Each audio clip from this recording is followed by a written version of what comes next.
Tal como está establecido el cronograma, avanza sin detenerse. ¿Por qué le digo esto?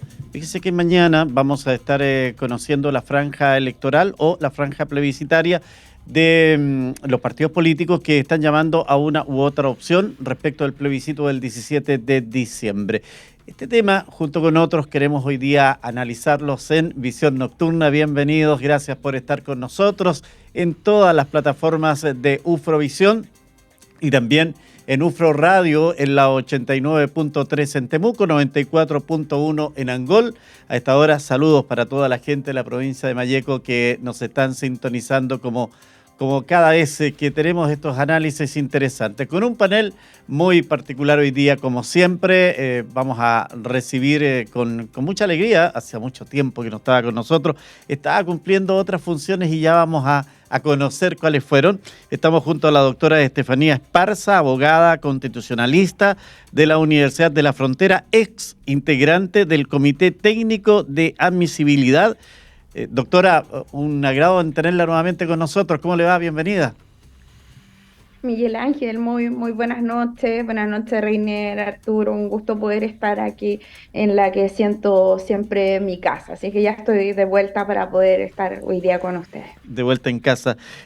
Bueno, lo anticipaba la doctora, estamos con Reinier Campos, dirigente de Revolución Democrática, además coordinador en la campaña de difusión de este proceso. Reinier, gracias por acompañarnos. Muchas gracias por la invitación, Miguel Ángel. Igual saludo a la doctora Esparza y a Philip. Un gusto compartir aquí el panel. Bueno, usted lo ha dicho, estamos junto al abogado Arturo Phillips, ex consejero constitucional de la Unión Demócrata Independiente. ¿Cómo está, Arturo? Debo decir que no está en la región, usted entiendo que está en el Biobío.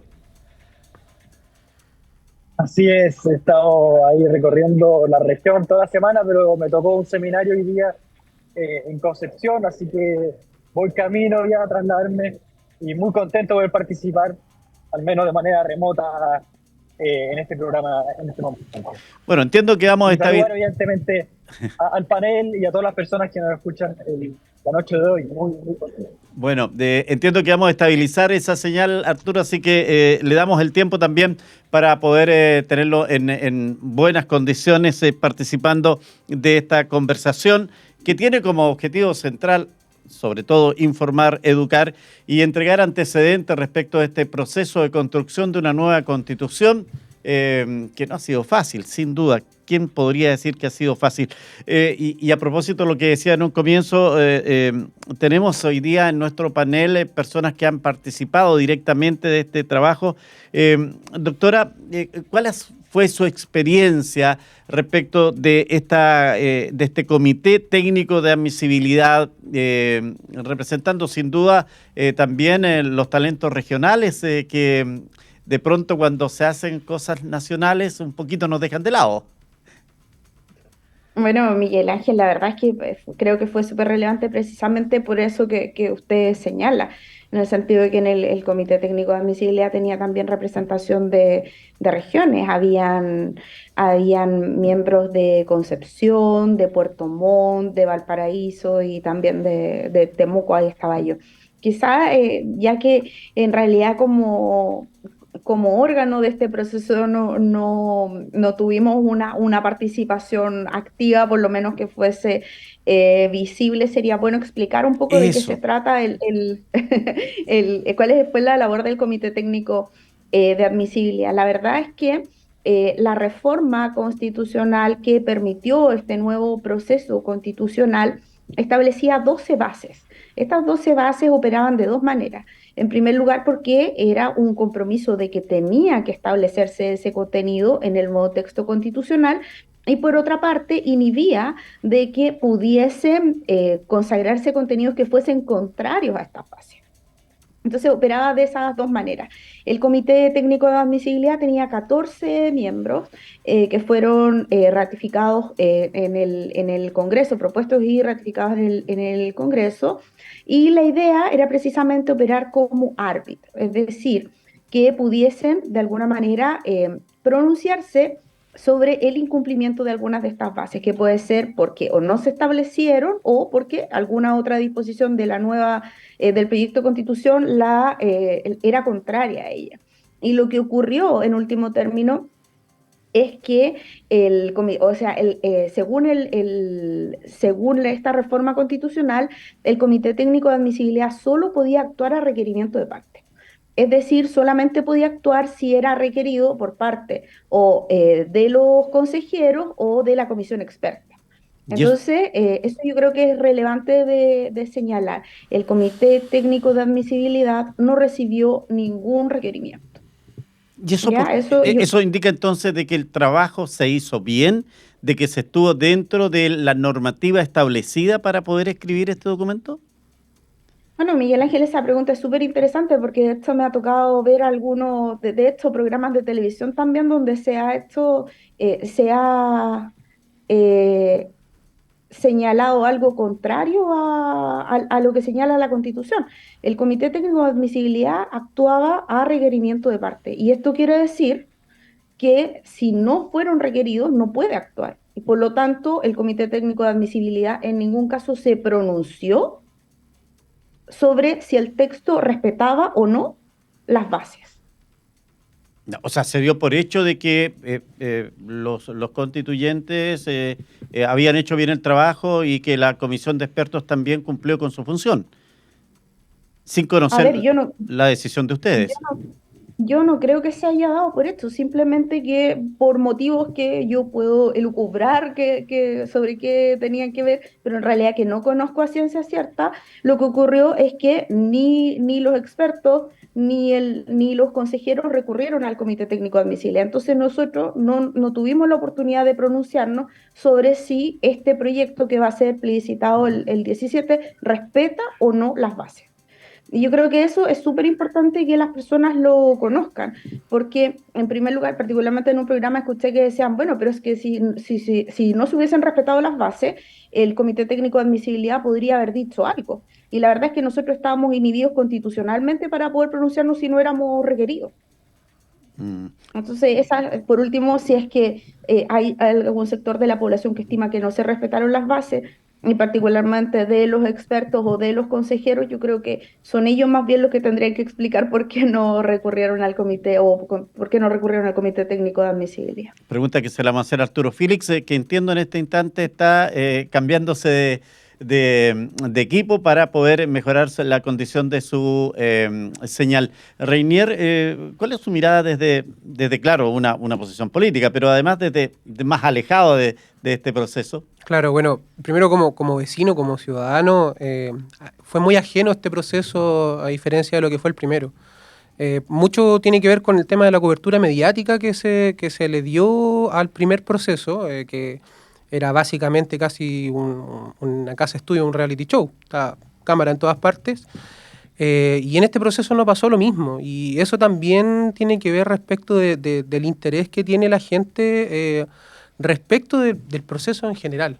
Es complejo para poder tratar de agarrar una campaña, ya hablándolo en términos electorales, poder tomar una campaña y darle una épica, darle un relato cuando la ciudadanía está tan desconectada de lo que se está plebiscitando.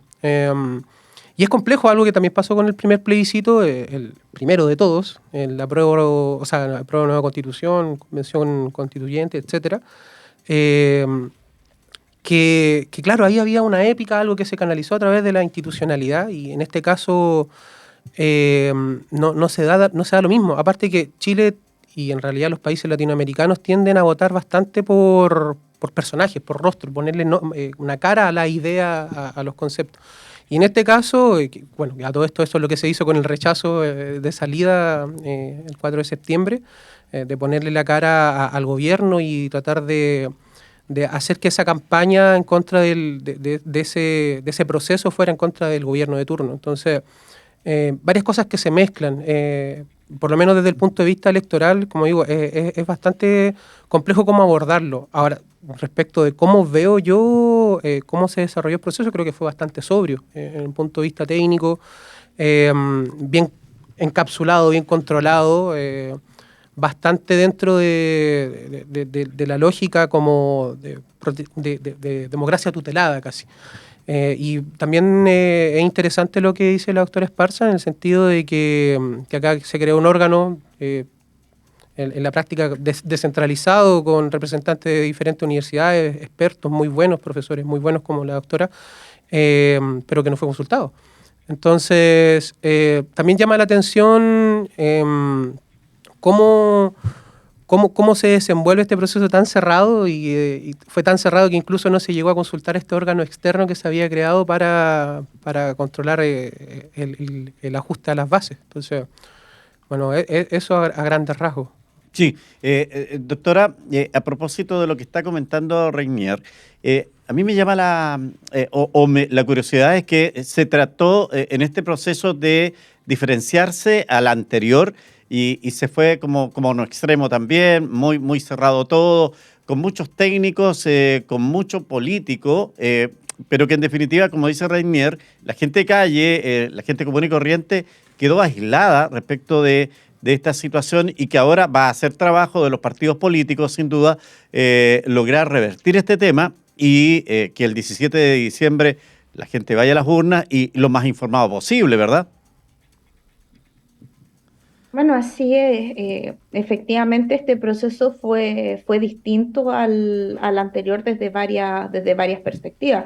En primer lugar, yo creo que no cometo ningún tipo de infidencia, sino que escribo la realidad en el sentido de que los expertos y el Comité Técnico de Admisibilidad fue designado por los partidos políticos que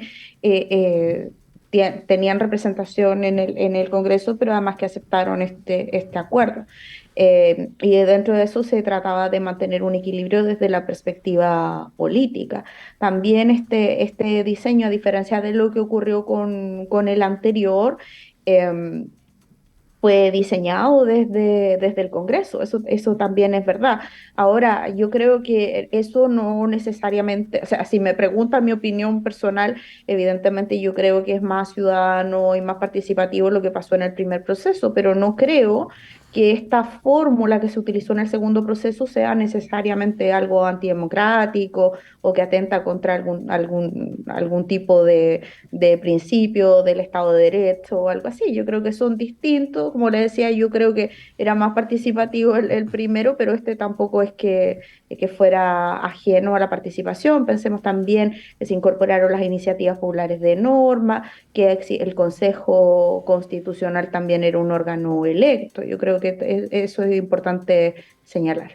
Claro, y aquí queda la sensación, de todas maneras, es que lo extraño es que no hayan sido consultados ustedes de uno u otro sector, porque aquí han habido quejas de ambos lados, que uno dice que no los dejaron ni siquiera hablar y que todo fue una pasada de cuenta de la derecha y particularmente de un partido, los republicanos, y la derecha en el fondo dice que la izquierda lo único que quería que el proceso no se validara como tal para que el rechazo sea el más fuerte en diciembre.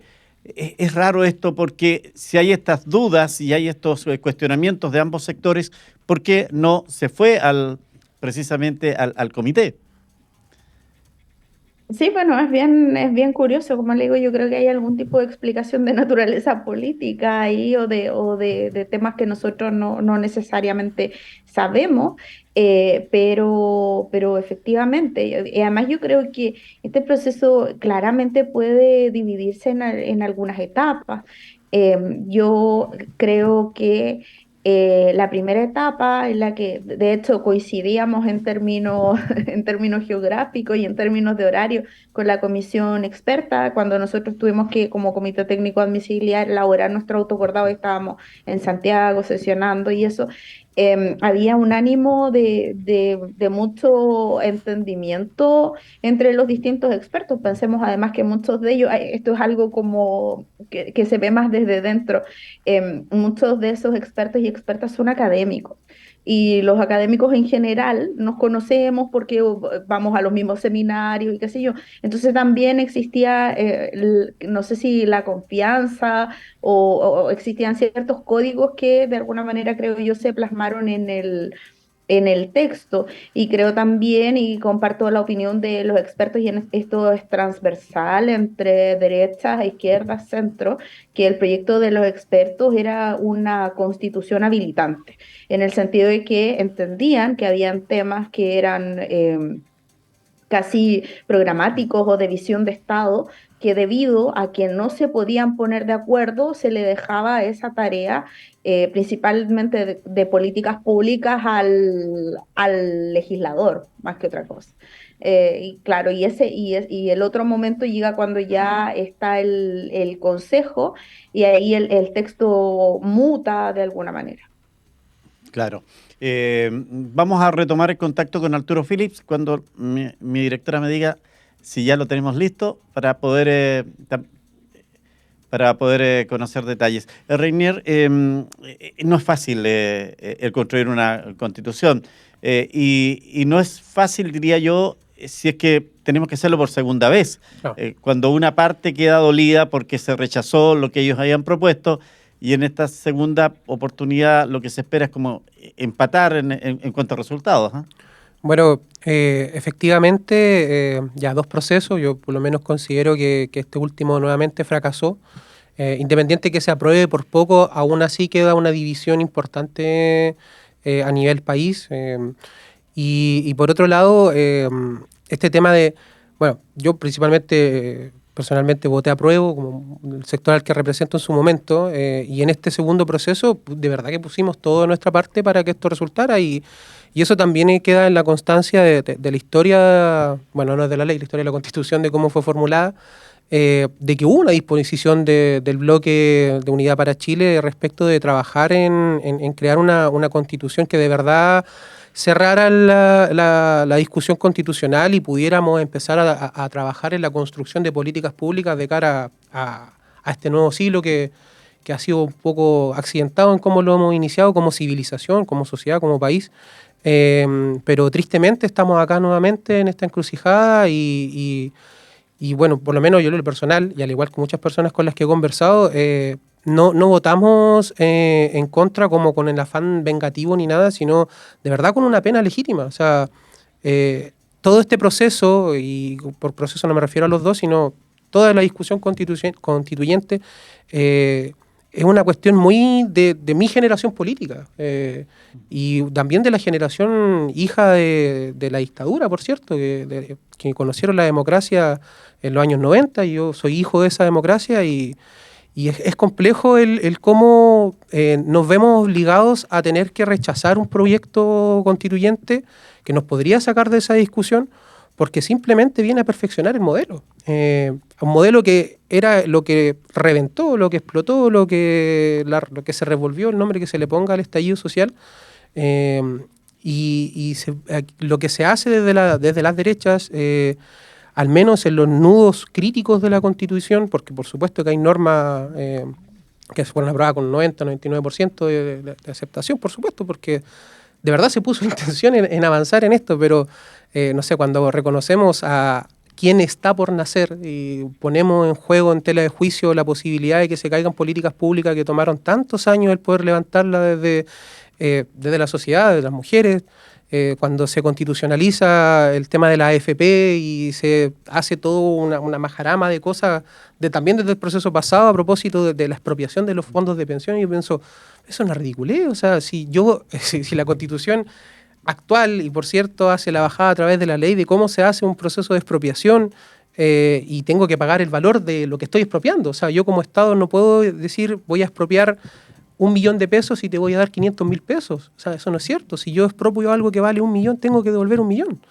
Y se construyó todo un relato en torno a eso en el pasado proceso, y ahora se constitucionaliza en favor de proteger los ahorros de la AFP, y que ponen también nuevamente en peligro políticas públicas como es esta ley antipapito corazón, que viene a sacar parte de los fondos de AFP para poder pagar pensiones que se endeudan hace mucho tiempo, y también lo ponen en tela de juicio. No es que lo derogue directamente, pero sí habilita a que puedan llegar a recurrir a instancias superiores, a alegar la inconstitucionalidad de la norma. Entonces, yo no puedo aprobar eso, y mi sector no puede aprobar ese tipo de agudización del modelo. Hay razones, entonces. Volvemos a la línea online con, ahora sí, lo vemos mucho mejor, abogado. Arturo, conversábamos acá respecto de las experiencias y la doctora Esparza me dice, me habría encantado haber podido actuar porque el comité, en definitiva, técnico de admisibilidad no fue requerido. Y uno se llama poderosamente la atención porque aquí hay cuestionamientos de uno y otro lado en cuanto a que el proceso puede haber tenido vacíos y todo eso, pero ninguno recurrió a este comité. ¿Hay alguna explicación, Arturo? Claro, bueno, junto con saludar nuevamente, dejar en claro que todos los sectores políticos tenían el quórum, tenían la posibilidad de las firmas de poder recurrir al Comité Técnico de Admisibilidad. O sea, si la izquierda, por ejemplo, hubiese querido ir al Comité Técnico de Admisibilidad por el hecho de cuestionar alguna infracción a las bases, hubiese podido hacerlo, ¿ya?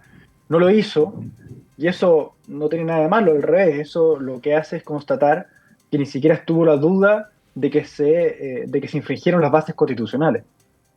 Las 12 bases que nos limitaban a nosotros fueron totalmente respetadas porque ni siquiera estuvo la duda por parte de consejeros ni de derecha, ni de centro, ni de izquierda de que se estarían infringiendo. Y sabemos que cuando hubo una duda respecto de una eventual cuestión reglamentaria, sí se recurrió a una instancia. Recordemos que la izquierda era de la teoría en el Consejo Constitucional que nosotros no podíamos crear capítulos. Y nosotros creíamos que sí, pues si podíamos escribir normas, ¿cómo no podíamos crear capítulos? Nosotros queríamos recuperar el capítulo de las Fuerzas Armadas en la Constitución. Pues la izquierda dijo no, no se puede, y por lo tanto, ante esa duda, recurrieron ante la Corte Suprema, que ante esa situación era lo que correspondía. Y la Corte Suprema dijo no, sí se pueden crear capítulos. Vale decir, la izquierda en el momento que tenía dudas, utilizó su mecanismo, su herramienta. Pero respecto a las bases, no lo utilizó, y con eso lo que hace es afirmar que se respetaron las 12 bases, vale decir, hay mención a que Chile es un Estado social y democrático de derecho, a que el Estado de Chile es unitario, a que se reconocen a los pueblos indígenas, a que existe el Senado, no se refunda el país en ese sentido como la convención anterior. Se respetaron las 12 bases y eso lo quiero destacar porque este texto constitucional, por lo tanto, parte ya con una base de consenso acordado por partidos políticos de izquierda, de centro y derecha del Congreso, que son las 12 bases. Y luego se trabajó sobre el texto de los expertos, que es un texto que nosotros también utilizamos sobre base para poder ir trabajando. Y ahí nosotros hicimos enmiendas. Efectivamente, se comentaba que el texto de los expertos había suscitado un gran acuerdo. Y efectivamente, se llegó a un acuerdo el texto de los expertos, pero había muchas materias que no se llegaron a acuerdo, porque se sabía que venía luego la etapa de los consejeros constitucionales. En materia de elección, en salud, por ejemplo, en propiedad de los ahorros de los trabajadores de sus pensiones, por ejemplo, ahí no se llegó a acuerdo.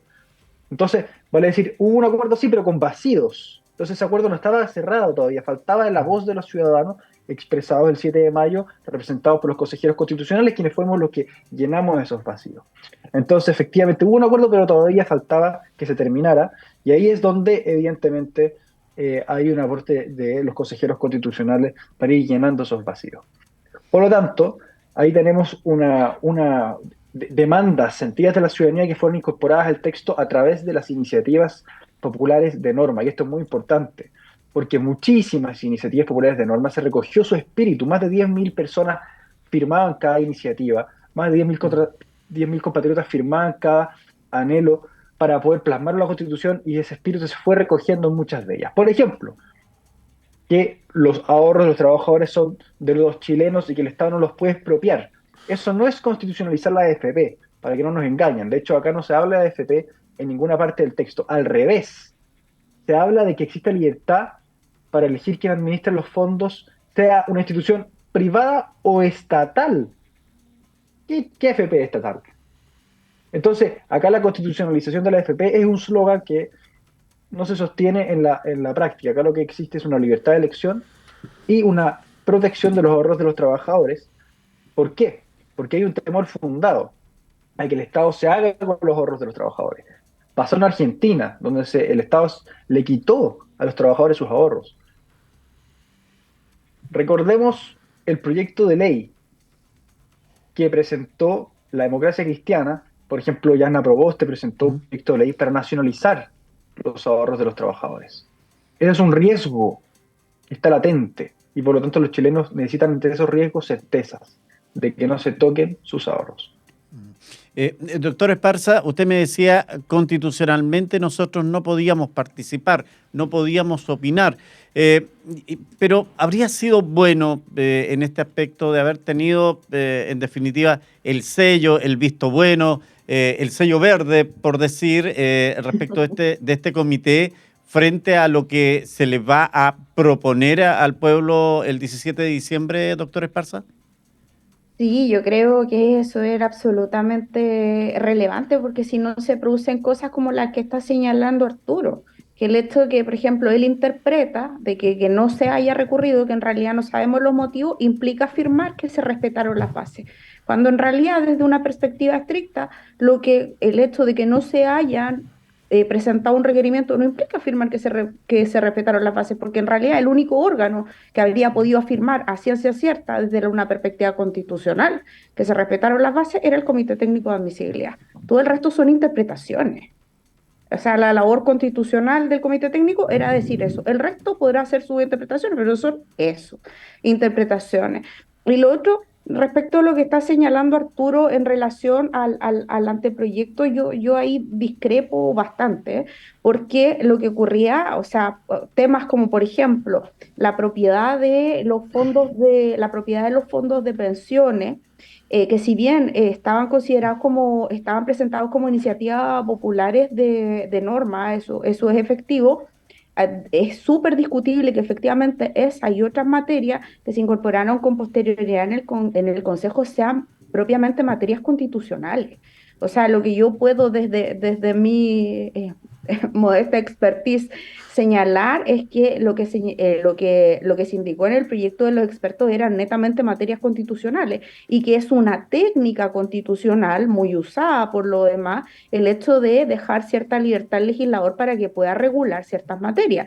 Es una técnica, por ejemplo, que no fue usada en el proceso constitucional anterior, donde existía una regulación muy específica, una configuración muy específica de determinados derechos, determinadas instituciones, etcétera. Entonces, de alguna manera, los expertos, la comisión experta recurre a una técnica distinta, a la técnica de que la Constitución, como en otros países, entrega las normas, los principios, las regulaciones generales y espera particularmente que en temas que son un poco más candentes, sea el legislador el que regule esas materias. Entonces por eso decía que yo discrepo con Arturo, porque no es que la Constitución haya estado incompleta, es que es otra técnica nomás. Sí, voy a ir con Arturo enseguida, pero quiero escuchar a Reinier a propósito de esto, porque queda, y en opinión de algunos, y particularmente algunos políticos, que el documento que entrega esta comisión de expertos, en definitiva, era mucho mejor de lo que queda esta propuesta que después, obviamente, los consejeros constitucionales, con su mirada política, le hacen finalmente, refrendan el documento. Claro. Bueno, antes de responder tu pregunta, expropiar ahorros es cambiar plata por plata. Entonces, primero como para dejar esa premisa establecida de que no tiene sentido, ninguna lógica la posibilidad de expropiar dinero. O sea, ahora, si hablamos nacionalización o que va a pasar a una administradora, ya sea privada o pública, da lo mismo, esa es otra discusión de política pública y no constitucional. Bueno, respecto a la pregunta que me menciona, efectivamente el tema de dejar una constitución abierta efectivamente permite que sean las fuerzas políticas y la discusión política en la que llega eventualmente a hacer un diseño de la política pública. En ese sentido, la constitución funciona o como marco o como programática, en el sentido de que va marcando un camino a seguir. Yo creo que una constitución sin cerrojos tan apretados como era la propuesta de los expertos, que permite hacer ese debate político, es mucho más fácil adaptar el Estado a la materialidad cambiante. O sea, no sé, si miramos los últimos 10 años, ¿cuánto hemos cambiado como país? En materia de crecimiento económico, en materia productiva, en materia de inmigración, por cierto, el tema de la conectividad global, Internet, etcétera. ¿Cuánto hemos cambiado eso y cuánto no hemos logrado adaptar a los plazos de tramitación de las leyes que tiene el Congreso actualmente con nuestra Constitución? Tenemos 2 cámaras que se repiten los trámites una a la otra, y es muy lenta la producción de las leyes. En ese sentido, yo hubiera esperado, por lo menos del proyecto constitucional, que pudiera acortar la forma en cómo se van a tramitar las leyes en función de responder a estas crisis que estamos atravesando como civilización. Y efectivamente prefiero mucho más una constitución abierta que permita ese debate de ideas a un programa de un cierto sector de mayoría circunstancial, como fue la actual Constitución, o sea, no el actual Consejo, como también fue en el proceso anterior, que no hubo un debate de visión de Estado. O sea, no, Desde ese punto de vista, ¿tampoco estaba usted de acuerdo con el anterior proyecto, no? no, yo sí estaba de acuerdo, curiosamente. Pero tiene que ver no tanto con la cuestión técnica, Es sino que que lo tiene que que usted ver... decía, porque tenía una Claro. mayoría política circunstancial que Exacto. quedaba un poco en esa mirada. Sí, hubo bastante de eso. A lo que voy es que, a ver, cuando hablamos nosotros de constitución tenemos que entenderla en varios espacios. Por un lado tenemos contrato social. Yo adecuo a todo este tema. Por otro lado es la Carta Magna que regula todas las leyes. Aquella que fija el sistema político, el sistema económico, etcétera.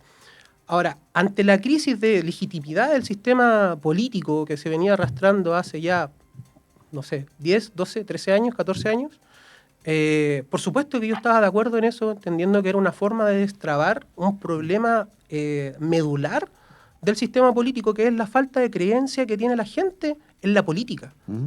Y eso es sumamente peligroso y grave para un Estado, o sea, para la democracia, de hecho. En ese sentido, claro, yo estaba de acuerdo, porque era la discusión de la sociedad, de sacar una nueva constitución que nos permitiera cambiar este relato, cambiar nuestro sistema político, y por cierto que había muchas cosas que mejorarle, muchas cosas, y yo era de los que aprobaba para reformar, pero era una propuesta diferente al sistema político y económico a lo que tenemos hoy en día, y la actual propuesta no lo es. Es así de simple, solo lo agudiza.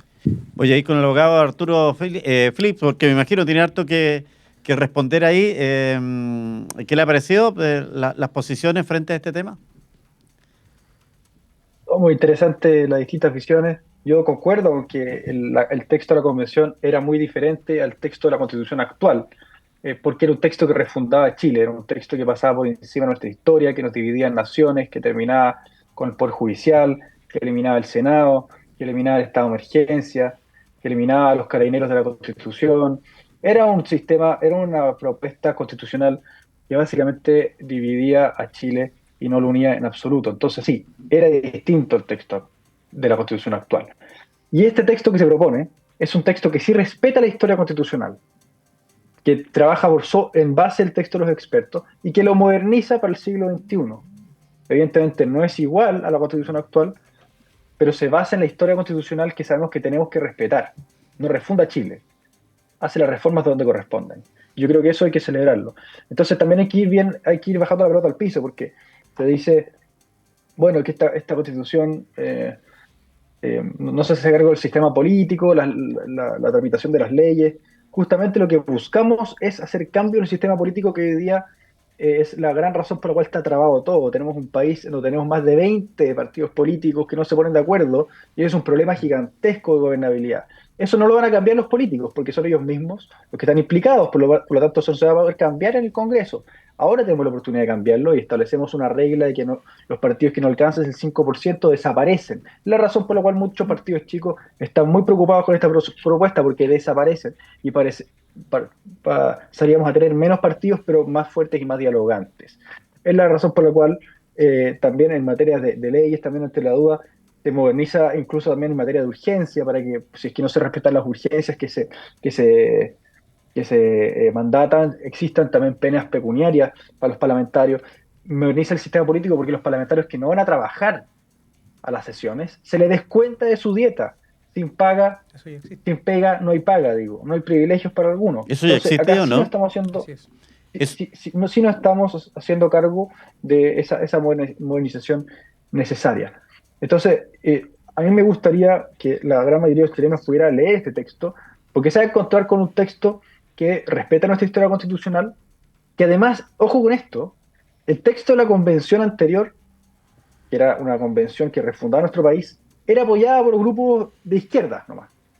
Acá es distinto. Este es un texto que es más transversal, porque este es un texto que es apoyado por grupos de derecha, de centro y de centro izquierda. Recordemos que Amarillos por Chile y Demócratas son un mundo, parte del mundo de la exconcertación, que representan también el mundo de la centro izquierda.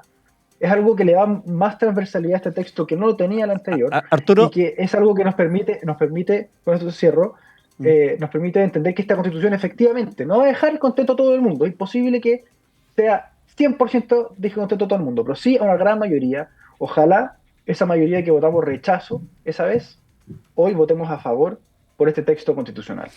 Cada vez que hemos tenido la suerte de conversar acá con ex colegas de usted, consejeros de izquierda, han señalado lo mismo. No nos dejaron que nuestras ideas pudieran estar en este documento. No nos dejaban poder de alguna manera interpretar al sector de centro izquierda para que también esté representado en el documento. Usted me dice todo lo contrario y claro, quedó la sensación, yo no sé si eso fue una opción, una idea, de que esta es la constitución de los republicanos. ¿Comparte usted esa crítica? Esta es la constitución de Chile y eso se puede, mira, es fácil caer en eslóganes y yo sé que usted no lo hace, es para que yo pueda reflexionar, Así es. Es para poder conversar, pero esto hay que verlo en el contexto.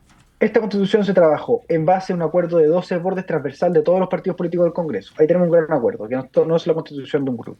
Luego se trabajó sobre un texto de expertos cuya gran mayoría de normas también fueron apoyadas. Recordemos que por algo más del 90% de las normas en el Pleno fueron apoyadas de forma, más del 50% de las normas fueron apoyadas en el Pleno con un 90% de apoyo. Eso es porque viene también recogido un texto de expertos. Eso no es un grupo. Y además, hay grupos de centro-izquierda, como le digo, que representados por amarillos demócratas, líderes, Matías Walker, Jimena Rincón, Christian Banken, etcétera, que dicen, oye, acá sí se ven representadas las ideas también de la centro-izquierda. Claro, no están las ideas, a lo mejor, de la convención anterior que refundaba nuestro país. Por eso los chilenos lo rechazaron. No están quizás las ideas que le gusta a la izquierda quizás más dura, donde se monopoliza el Estado. Pero eso los chilenos ya lo rechazaron. Pero sí hay un texto en donde al menos la centroizquierda de amarillos demócratas se siente representada, y por cierto el centro, y por cierto también la derecha, porque entendemos que esta es una constitución que respeta nuestra historia y nos moderniza hacia el siglo XXI. Yo creo que es muy importante también destacar que esta es la constitución de la seguridad, porque ante el problema que tenemos hoy en día de la inseguridad, nos hacemos cargo. Tendremos una defensoría de las víctimas si se aprueba esta constitución. Hoy en día los delincuentes, los imputados, cuentan con un abogado pagado por el Estado y las víctimas no. Ese es el mundo al revés. Hoy día las víctimas tendrían un abogado por parte del Estado si se aprueba la constitución. Incorporamos también indemnización a las víctimas del terrorismo, que están azotadas en Estado, sobre todo en nuestra región. Eso no lo tiene nuestra Constitución, esta propuesta sí lo tiene. Tenemos una nueva policía fronteriza que va a estar a cargo de nuestras fronteras para resguardar lo que es el freno a la inmigración irregular y una expulsión a las personas que entran de forma irregular y clandestina en el menor tiempo posible.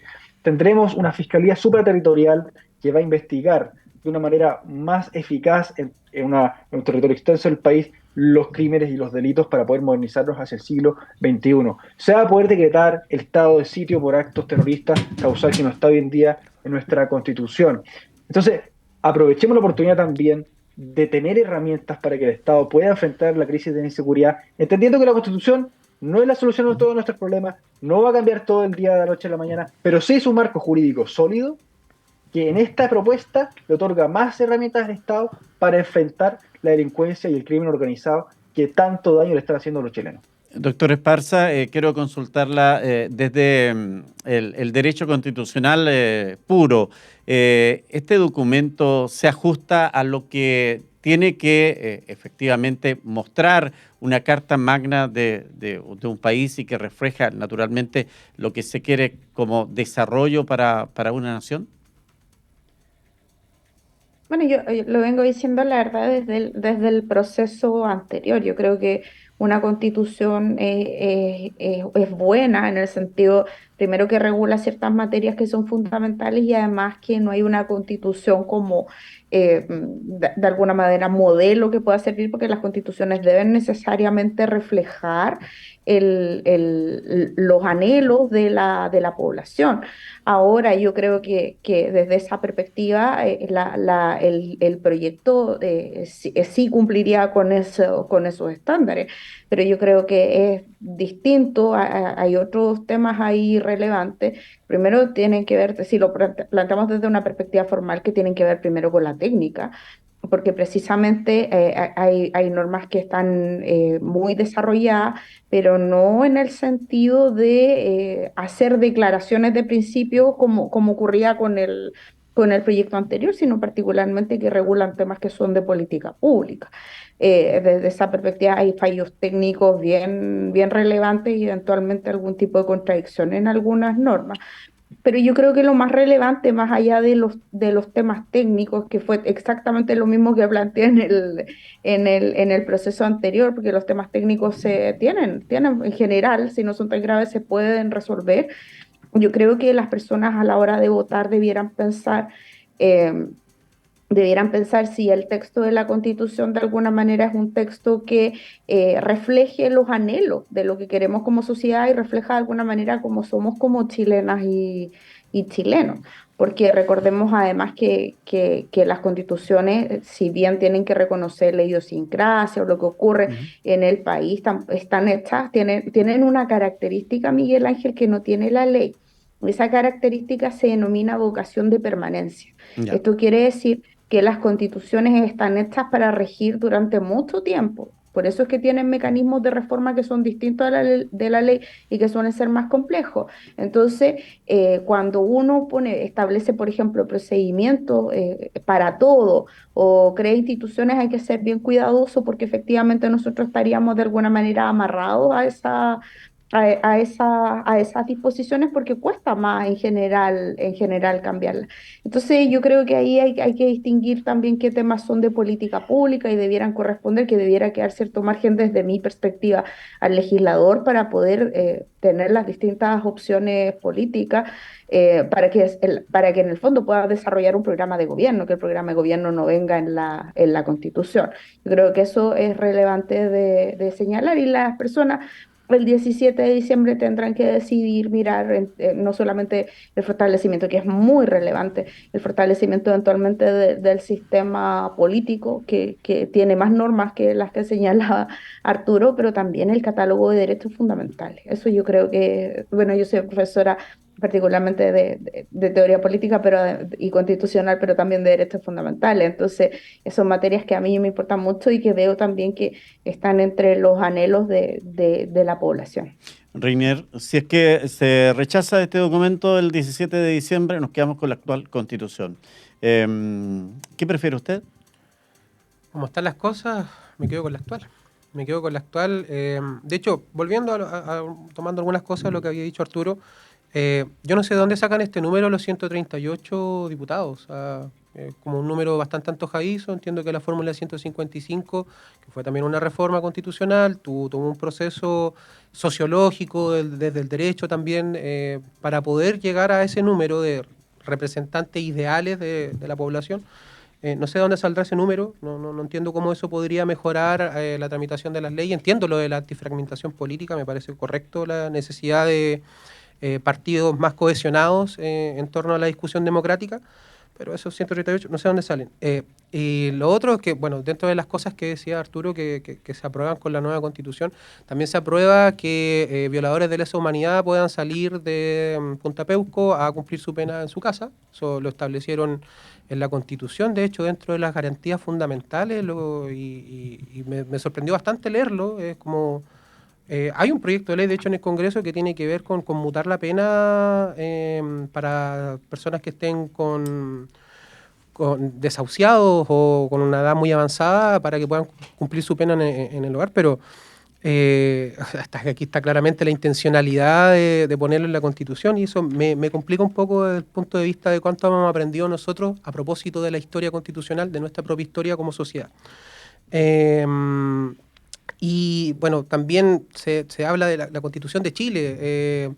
También en el capítulo de derechos fundamentales hay también un inciso que también me causó mucha gracia, de que dice que a los extranjeros que cometan delitos en Chile van a cumplir su pena en el extranjero. Y yo me pregunto cómo una constitución de un Estado puede mandatar a otro Estado ajeno a que cumpla penas declaradas por el Estado en cuestión. Me produce como bastante ruido el cómo se podría exigir eso. Me suena bastante como a proyecto de ley más que una constitución. Y por cierto, relaciones que pasan también por el Ejecutivo respecto a las relaciones internacionales. Yo creo que a un mes de lo que queda de campaña y todo esto ha sido bien rápido, demasiado, Sí. como para poder digerirlo. No sé, yo haría el mismo llamado, o sea, poder informarnos, a dejar de votar un tanto con el miedo. Acá la derecha ocupó el miedo para votar en contra del proyecto anterior, ocupó el miedo para elegir a sus consejeros, ocupó el miedo también, por cierto, para la redacción de su proyecto constitucional, donde claramente vienen a reforzar los pilares que han mantenido de pie este modelo económico y político, y que bastante cómodo lo ha tenido a la élite política de derecha o izquierda, y da lo mismo. Y con miedo también están llamando a aprobar esta constitución en torno a la seguridad, que son cuestiones efectivamente muy graves, pero que son coyunturales, que son materia de política pública, y no vamos a construir un país de aquí a los 50 años en base al miedo que sentimos hoy día. O sea, yo por lo menos haría esa distinción. Bueno, nos quedan los últimos 10 minutos de programa. Parte mañana con la franja que es habitual, al mediodía y también en la noche. ¿Cómo se va a enfrentar esto desde la línea del apruebo, de asumir este proyecto que están presentando, Arturo, el sector de derecha o el sector de oposición mayormente? Bueno, esto se va a asumir, y ahí haciendo un matiz, no desde el miedo, sino que de la esperanza de poder cerrar por fin esta cuestión constitucional. Llevamos 4 años desde un octubrismo, desde el 18 de octubre, que nos ha hecho mucho daño como país, y tenemos la oportunidad que el 18 de octubre termine el 17 de diciembre votando a favor de esta constitución para cerrar de una vez por todo este ciclo constitucional y que en la política se pueda dedicar a las urgencias sociales. Esa es la esperanza que nosotros queremos plasmar, y además se va a instalar una campaña muy ciudadana. Recordemos que organizaciones sociales ciudadanas fueron las que se organizaron en el proceso anterior para presentar iniciativas populares de norma, iniciativas que los convencionales de la vez pasada rechazaron casi todas, básicamente. Y esa fue la razón por la cual las organizaciones ciudadanas se manifestaron por el rechazo, en su gran mayoría organizados a través de la coordinadora de la Casa Ciudadana. Ahora esas mismas organizaciones, me refiero a la organización que promovió la libertad de educación y el derecho preferente de los padres a elegir la educación de sus hijos, la organización ciudadana que presentó el proyecto para que los fondos de los trabajadores sean de ellos y que el Estado no pueda apropiárselos por mecanismo alguno, la organización ciudadana que presentó normas para que se estableciera por primera vez en la Constitución la protección de los animales a nivel constitucional, la organización ciudadana que estableció que pudiéramos tener un reconocimiento de las personas en situación de discapacidad a nivel constitucional, que no lo tenemos hoy en día, las organizaciones ciudadanas que lucharon para que los derechos sociales hubiese libertad de elección. Todas esas hoy están organizadas por el a favor, tal como estuvieron por el rechazo la vez pasada a un texto que nos dividía como chilenos. Hoy están por la favor, y es la gracia de poder tener una campaña ciudadana, profundamente ciudadana, que le vuelve a dar la esperanza a Chile para poder cerrar este capítulo constitucional de una vez por todas y que la política se dedique a las urgencias sociales. Arturo, las figuras como Kass, como Matei, ¿van a estar involucradas en esta campaña, o se le va a dar un paso al costado para, usted dice, hacer algo ciudadano? Mire, es sabido que José Antonio Kast está por la favor, es sabido que Evelyn Matei está por la favor, es sabido que distintos líderes, como también Rodolfo Carter, están por la favor, el gobernador Luciano Rivas está por la favor. Pero la idea de la franja que se viene es más allá de esos líderes que representan una visión de mundo, que tienen también cierta transversalidad.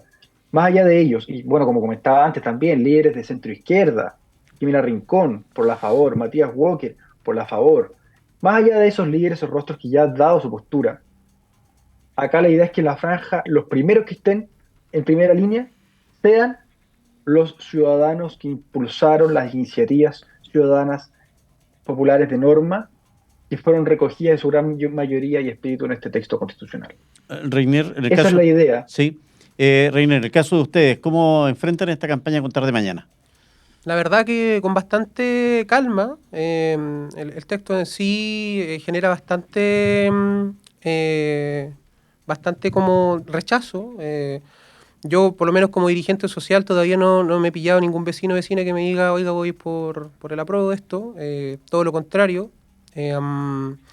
Y bueno, digo con calma en el sentido de que las encuestas demuestran que efectivamente hay una tendencia hacia ir en contra.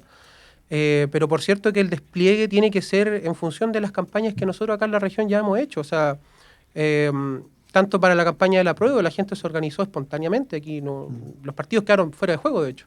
Lo mismo pasó con la campaña de segunda vuelta de Gabriel Boric, el estadio Germán Becker rebosante de gente independiente, de personas que se fueron a organizar.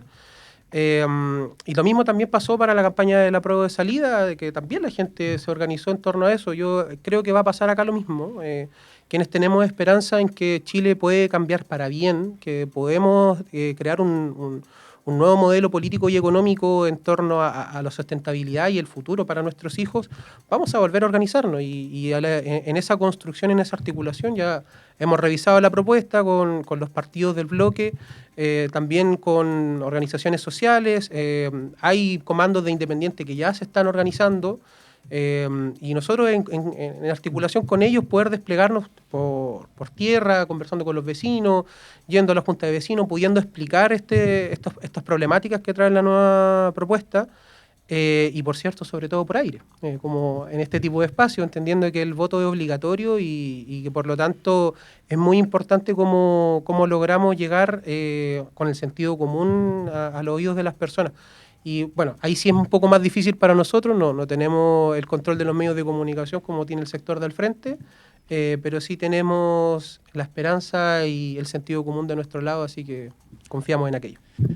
Doctor Esparza, va a ser este tiempo de difusión, de propaganda política determinante para, primero, motivar a que la gente, porque aunque sea voto obligatorio, gente que dice, ¿sabe qué?